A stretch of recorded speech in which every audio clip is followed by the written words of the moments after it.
Hello दोस्तों, आप सबका स्वागत है मेरे इस चैनल पर। मेरा नाम है सुरेंद्र कुमार, मैं आपका इंग्लिश का टीचर हूँ। आज हम रिवाइज करने जा रहे हैं पैसिव वॉइस। पैसिव वॉइस बहुत ज़्यादा इम्पोर्टेंट है, जीवन में बहुत ज़्यादा हम यूज़ करते हैं। इवन जब हम नोटिस लिखते हैं और आर्टिकल लिखते हैं या रिपोर्ट लिखते हैं तो इसमें जो है ना पैसिव वॉइस का बहुत ज़्यादा प्रयोग होता है। बोलचाल में भी हम पैसिव वॉइस का प्रयोग बहुत करते हैं। तो पैसिव वॉइस आपको अच्छी तरह से आनी चाहिए। जनरल राइटिंग में भी जब आप क्वेश्चन आंसर लिखते हो उसमें भी पैसिव वॉइस जब आप यूज़ करते हैं तो आपकी राइटिंग की सुंदरता को बढ़ा देता है।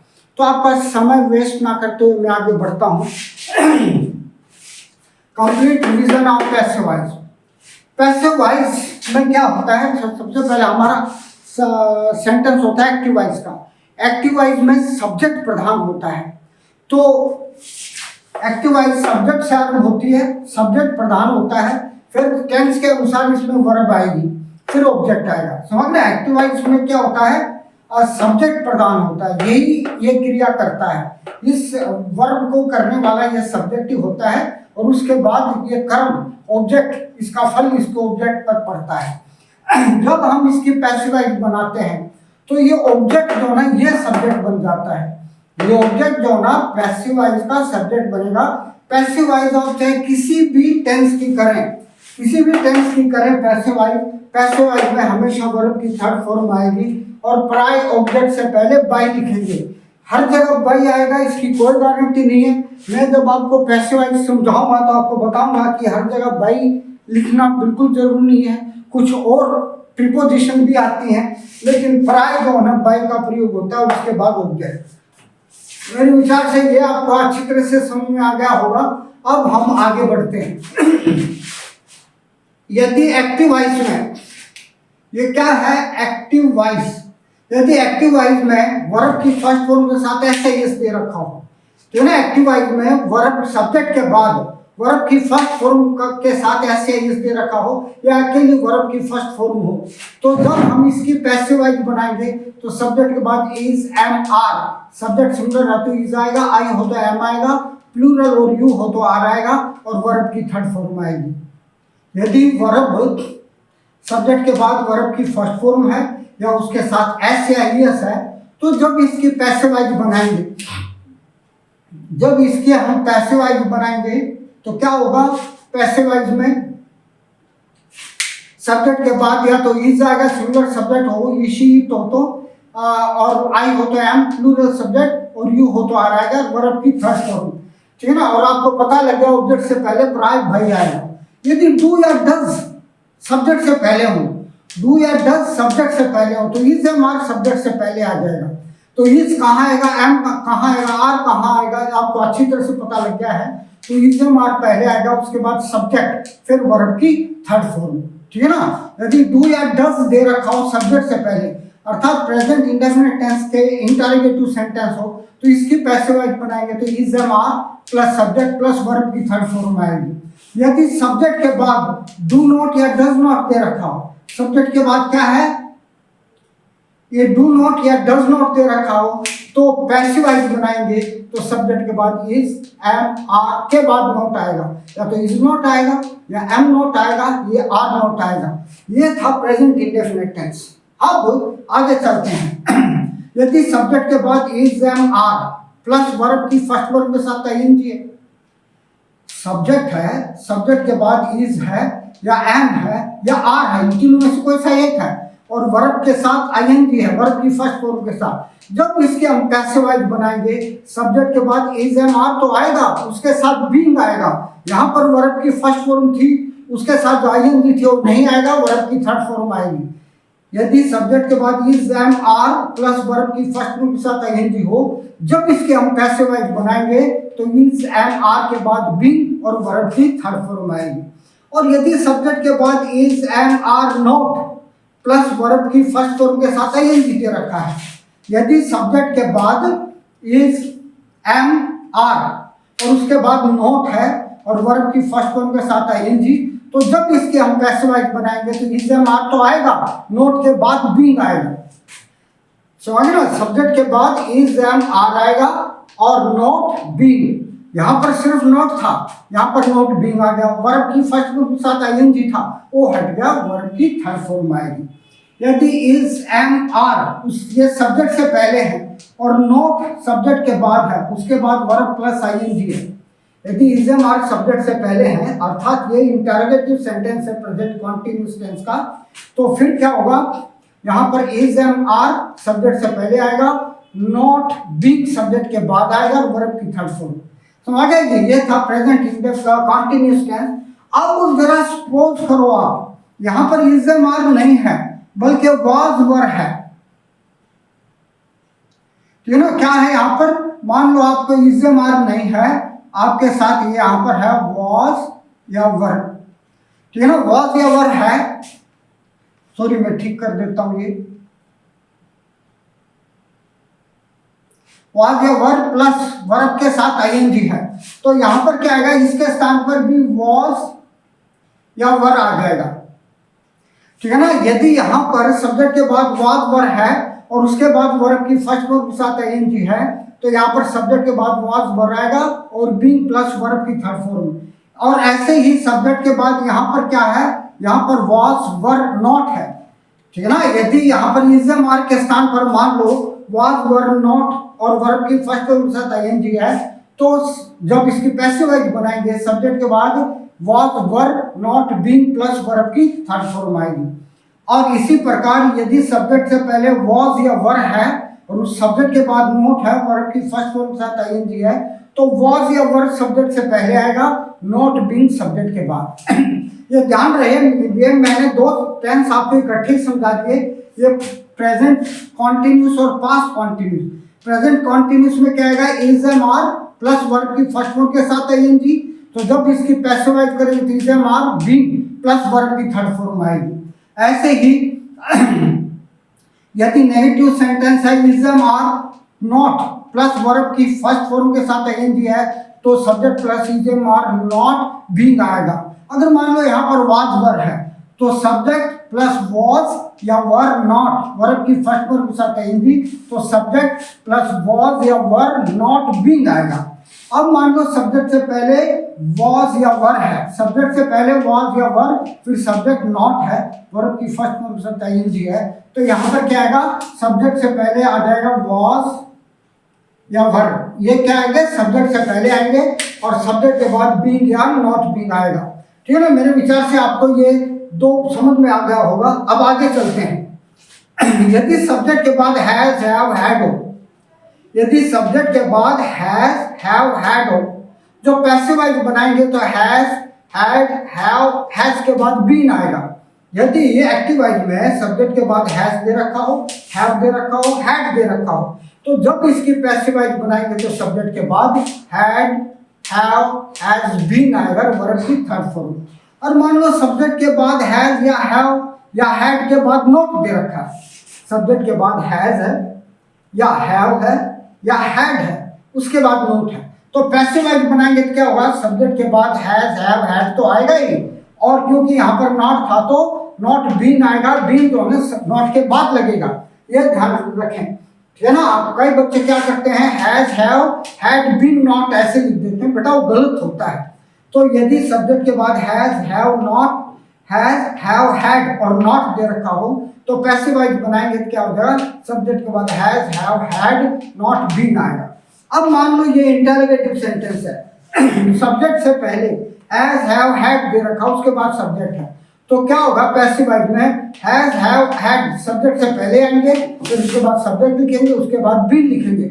और मान लो यहाँ पर ये है हैज हैव हैड और सब्जेक्ट प्लस नॉट है, तो यहाँ पर क्या हो जाएगा, has have had subject plus not been आ जाएगा। फिर क्या लिखेंगे यहाँ पर, नॉट बीन। मेरे ख्याल में आपको समझ में आ गया अच्छी तरह से। आगे बढ़ते हैं।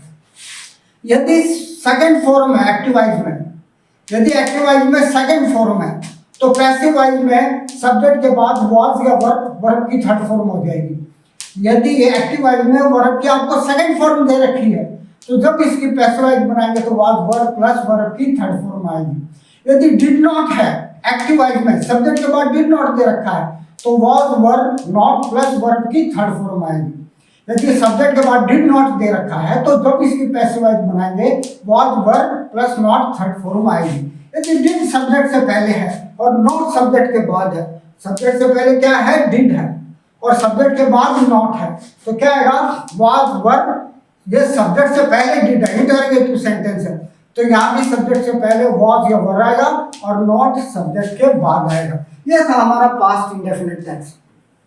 अब आगे बढ़ते हैं। मेरे विचार में आपको समझ में आ गया, दोबारा समझा देता हूँ। एक्टिव वॉइस में वर्ब की सेकंड फॉर्म है तो पैसिव वॉइस में वाज वर्ब की थर्ड फॉर्म आ जाएगी।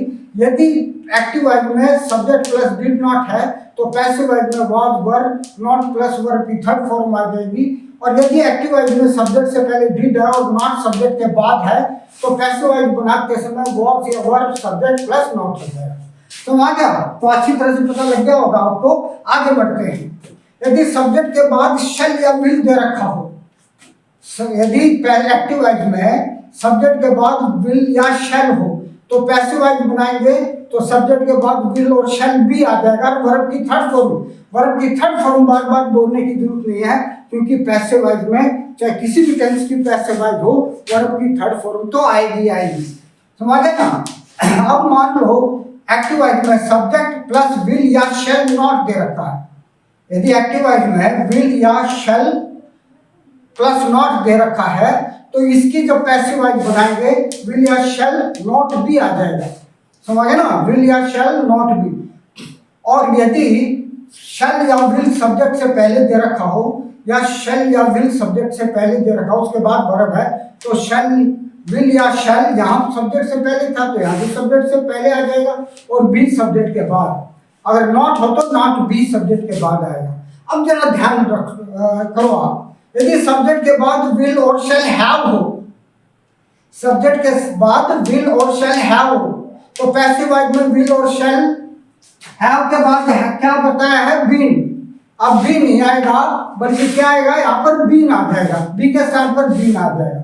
ऐसे सब्जेक्ट के बाद विल और शैल नॉट हैव है, विल या शैल नॉट हैव ये आएगा, विल या शैल हैव नॉट नहीं आएगा, विल या शैल नॉट हैव। तो जब इसकी पैसिव वॉइस बनाएंगे तो सब्जेक्ट के बाद विल या शैल नॉट हैव बीन आएगा। जहाँ भी हैज और हैव आएगा, हैज और हैव चाहे विल और शैल के साथ आए या सिंगल आए, विल और इसके हैज हैव हैड के बाद विल और शैल के साथ हैड तो आएगा नहीं, और हैज और हैव आएगा, हैव भी नहीं आएगा, सॉरी, विल और शैल के बाद हैव आएगा। तो जहां भी हैव आएगा आप पैसिव वॉइस में बीन लगा दें। समझ गया। अब मान लो सब्जेक्ट से पहले विल और शैल है तो पैसिव वॉइस बनाएंगे तो क्या होगा, सब्जेक्ट से जो विल और शैल आएंगे सब्जेक्ट से पहले आएंगे, बी सब्जेक्ट के बाद, या नॉट हो तो नॉट बी, ठीक है ना। अगर मान लो यहाँ पर सब्जेक्ट के बाद हैव है तो विल और शैल हैव प्लस वर्ब की थर्ड फॉर्म होगी। फिर यहाँ पर पैसिव वॉइस बनाएंगे तो विल और shall subject plus have been verb की थर्ड फॉर्म है। अब इंपेरेटिव सेंटेंस भी होते हैं। इंपेरेटिव सेंटेंस हमेशा वर्ब की फर्स्ट फॉर्म से आरंभ होते हैं। ये जो है सामने वाले को बोले जाते हैं, इसलिए इनमें सब्जेक्ट की जरूरत नहीं होती क्योंकि सब्जेक्ट तो सामने वाला होता है।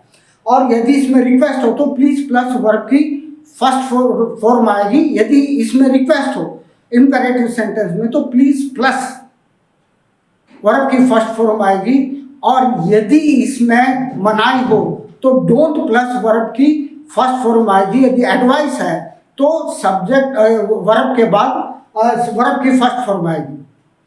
यदि एडवाइस है तो वाक्य वर्ब की फर्स्ट फॉर्म से आरंभ होगा। यदि मनाही है तो डिड डज नॉट, सॉरी, यदि इसमें ऑर्डर है, ऑर्डर, तो सीधा वर्ब की फर्स्ट फॉर्म से आरंभ होगा।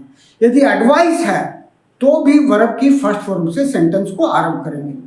और यदि रिक्वेस्ट है तो क्या करेंगे, प्लीज प्लस वर्ब की फर्स्ट फॉर्म आएगी। यदि मनाही है तो डू नॉट प्लस वर्ब की फर्स्ट फॉर्म, या प्लीज डू नॉट भी आ सकता है कई बार। तो आप इसको देखो, इंपेरेटिव सेंटेंस में वर्ब की फर्स्ट फॉर्म हो, पैसिव वॉइस बनेंगे तो you are order to plus verb और इंपेरेटिव, अर्थात इंपेरेटिव पूरा सेंटेंस आप लिख देंगे। यदि वर्ब की फर्स्ट फॉर्म से क्वेश्चन आरंभ हो रहा हो तो you are order to plus verb और शेष भाग। ऐसे ही प्लीज प्लस वर्ब की फर्स्ट फॉर्म हो तो you are requested to plus imperative sentence. इसमें आप विदाउट प्लीज, प्लीज हट जाएगा। जब इंपेरेटिव सेंटेंस में प्लीज हो और उसके बाद वर्ब की फर्स्ट फॉर्म हो, जब पैसिव वॉइस बनाएंगे तो you are requested to plus imperative sentence लगा दे बनाएंगे और प्लीज हटा देंगे। समझ ना, प्लीज हट जाएगा इसमें। तो प्लीज प्लस वर्ब की फर्स्ट फॉर्म हो तो you are requested to plus imperative sentence, please हट जाएगा। और यदि वाक्य में डोंट हो तो क्या करेंगे, पैसिव वॉइस बनाते समय यू आर फोरबिडन टू और इंपेरेटिव सेंटेंस। यदि वाक्य डोंट से आरंभ हो रहा हो तो कैसे बनाएंगे, you are forbidden to plus imperative sentence. और यदि उसमें एडवाइस हो तो you are advice to plus imperative sentence. ये थी पैसिव वॉइस का तकरीबन वो पैसिव वॉइस जो आपके टेंस में आएगी, आपके उसमें पेपर में आएगी। तो मेरे विचार से आपको अच्छी तरह से समझ में आ गया होगा। एक दो पैसिव वॉइस और रहेगी, समय की कमी कारण नहीं बता पाया, कहो तो आप मैं जबानी बता देता हूँ। यदि लेट हिम हो तो you are order to plus let him some complete sentence दो जो का तो लिख दो। यदि वाक्य लेट मी से आरंभ हो रहा हो तो let I might be allowed plus let me को हटाकर बाकी शेष सेंटेंस। यदि लेट मी से आरंभ हो रहा हो तो आई माइट बी अलाउड या आई शुड बी अलाउड या आई might be allowed plus let me को हटाकर शेष वाक्य आ जाए। लेट अस हो तो यू आर प्रपोज टू या you are suggested to, let us हटा के बाकी शेष भाग जो का तो आ जाएगा। ये कभी और टाइम होगा तो मैं आपको बताऊंगा जरूर। तो मेरे विचार से पैसिव वॉइस आपको अच्छी तरह समझ में आ गई। तो बच्चों कुछ डाउट है तो आप मुझसे पूछ सकते हैं। प्लीज़ डाउट हो तो कमेंट करें, मुझसे पूछें। आपको जिस चीज़ की भी ज़रूरत हो मुझे पूछें, मैं आपको ज़रूर बताने की कोशिश करूँगा। धन्यवाद दोस्तों, आपने मेरा चैनल देखा, मेरी वीडियोस देखी सुनी, उसके लिए मैं बहुत बहुत आभारी हूँ। धन्यवाद।